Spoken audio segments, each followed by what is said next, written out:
You know, when we read Ring magazine in the 1970s into the early 80s, certain fighters stood out to us. Some were the obvious one. You had Frazier, Ali, Foreman, Duran, De Jesus, John Stracey, Napoli, Carlos Monzon, Bob Foster, all these great champions. But this guy, one of the most underrated fighters of all time. I read so many articles about this guy when I started reading The Ring faithfully around 1972, up until when he fought Aaron Pryor and lost his, what I call his second title. Now, this fighter may not ring a bell with modern boxing fans, but a lot of people consider him not only one of the best fighters of all time, probably one of the better athletes ever to come from Colombia. So today we're going to be talking about Mr. Smooth, Antonio Cervantes, known affectionately as Kid Pambele. Now, I hope I'm pronouncing it right. They call him Pambele as well.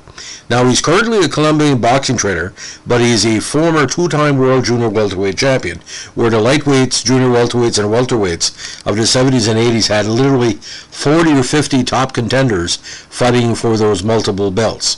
The ring belt, WBC, WBA, North American, Commonwealth, European. I'm telling you something, it was an amazing time. He successfully defended his title 16 times. He fought in 21 world title fights, keeping the 140-pound crown for almost a decade, or a little bit around 8 years, but it felt like a full decade. Now, Cervantes is Afro-Colombian, was born in Palenque, also known as the first site of a slave rebellion in the Americas. Cervantes used to sell contraband cigarettes and shine shoes as a child to survive. Now, yes, there have been movies made about his life or interpretations of his life. I kid you not. Attorney for Attorney documentary should come about one of these years, I'm hoping for. Now, Bolivar, Colombia, like I said, is a pretty rough place. And he said in published reports in Ring, Boxing Illustrated said it was a day-by-day existence just having enough food. And, contraband cigarettes, he said, kept us alive. We never smoked them, but he would sell them. Now, in 2002, in the famous article, he was chosen for the Ring magazine list of the best 80 fighters of the last 80 years, since, of course, the magazine was founded in 1922. BoxRec, the compilation of fight records, also ranked him the 50th greatest pound-for-pound boxer of all time. I would have him top 40 because a lot of the fighters of the 1920s, 30s, and 40s, he kind of mimicked their style, even though it wasn't a direct copy. You look at what he did in the ring. If you can find these fights on YouTube, you'll see what I'm saying. He fought like a baby Duran. He was a big guy, 5'10", 140 pounds, 5'10". But like I said, this is what happened. He met his boxing trainer, Carmelo Prada, who shaped his style. Now, Cervantes wasn't a prominent amateur, as he only went 2-1 in the non-pros. Now, on January 31st, 64, he entered the boxing ring as a pro for the first time, beating Juan Martinez by decision in 6. His first 32 bouts as a pro were in Colombia, and he won 27, lost 4 straight, and drew 1 of them. Now, realizing his pupil needed publicity outside Colombia, Prada then moved with Cervantes to Venezuela, where on November 25th, 68, he knocked out Orlando Ruiz in the first round for his first fight outside of Colombia. He followed that win with a 10-round decision over Nestor Rojas in the very short time of only 3 days later. Now, right before Christmas of that year, December 23rd, he suffered his first knockout defeat when Cruz Marcano, a fringe contender, knocked him out in 4 rounds in Caracas. Now, he said in published reports later on he wasn't into that fight. Marcano was a good hitter, and he said he would never let this happen again, and pretty well he didn't. Now, he won 5 and lost 2 in 69, splitting his fights between Colombia and Venezuela, and also lost a 10-round decision to former world champion Antonio Gomez. Now, in 1970, he won 2 more, and he and Prada moved this time to LA. In California, he began by beating Jose Rodriguez by a knockout in the first round with San Jose, and on December 17th, he beat Rodolfo the Cat Gonzalez, or Gato Gonzalez, a very famous Mexican boxer of the time, by knockout in round 8.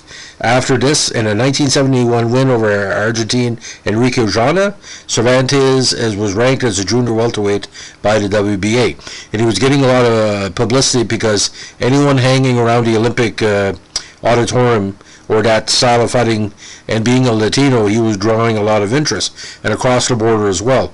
I know many people went from Canada to his fights on a regular basis because they were scouting him for different cards throughout North America.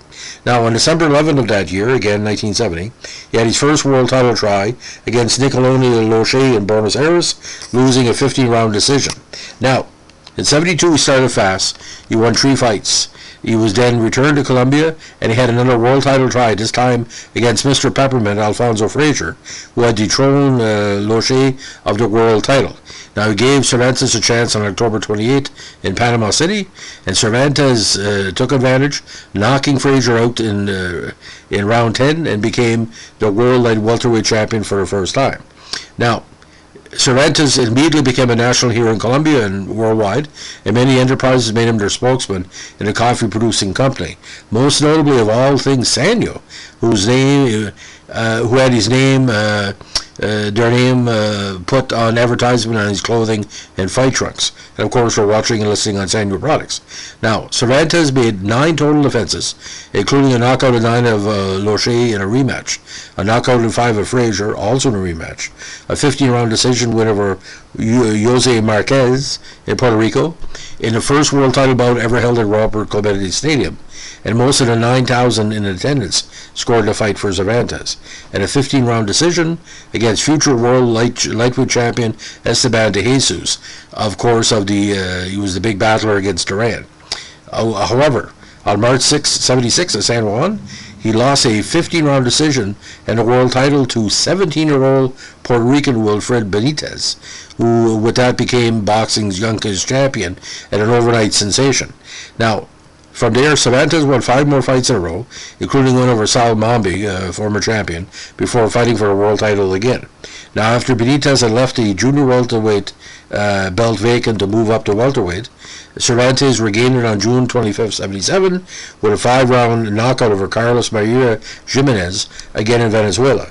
His second reign as world champion took him to such places as Thailand, Botswana, and South Korea, among others. He retained the title 6 times, beating the likes of Adrian Marrero and Miguel Montillo twice. By this time, there was much talk about a super fight with world lightweight champion Roberto Duran, who was coming up in weight to move to the welterweight ranks. But Duran bypassed Cervantes and decided to challenge Sugar Ray Leonard instead, and Cervantes versus Duran never materialized. If they would have been fought, ladies and gentlemen, that would have been $100 million in today's numbers box office, because Cervantes said, "I'm not scared of Duran," and Duran said the same thing. He said, "I can beat Cervantes." He said, "We'll see." Now, but there was different fighters moving up, and Aaron Pryor was the next title challenger. He knocked him down in the first round. However, Pryor recovered and bet Cervantes by a knockout in round 4. There was a big write-up in Ring Magazine, some very dramatic photos, and one headline, I think it was the New York Times, called it the end of a legend. That's pretty high praise. Now, it was Cervantes' last world title fight. He fought 2 more times for the Fecker Box WBC title, winning both fights shortly before retiring in 1980. Now, Cervantes did come out of retirement due to financial problems. He went on to box until 1983, winning 4 fights and dropping his last one, a 10-round decision loss to Danny Sanchez on December 9, 1983 at Miami. Now, in retirement, his life was almost public as was during his boxing career. In 85, for example, he and a female passenger, one of both Cervantes owned, suffered a water accident, and the passenger almost drowned, but Cervantes was able to save her life. A movie has been made about a fictional boxer called Milton Oliveira, who comes from Colombia, who goes through a majority of things Cervantes went through throughout his life.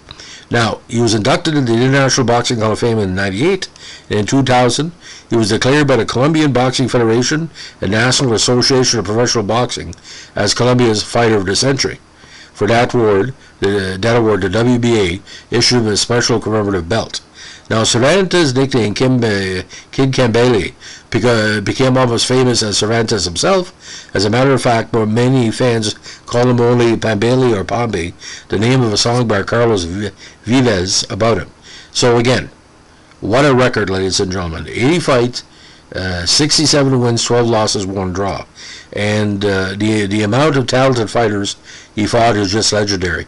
You look at Joe Martis You look at it again, Montella, Johnny Copeland, Sal Mamby, Bo James from the States, very good quality fighter. Lost to Benitez, but bet Hector Thompson. Thompson was a very, very underrated fighter.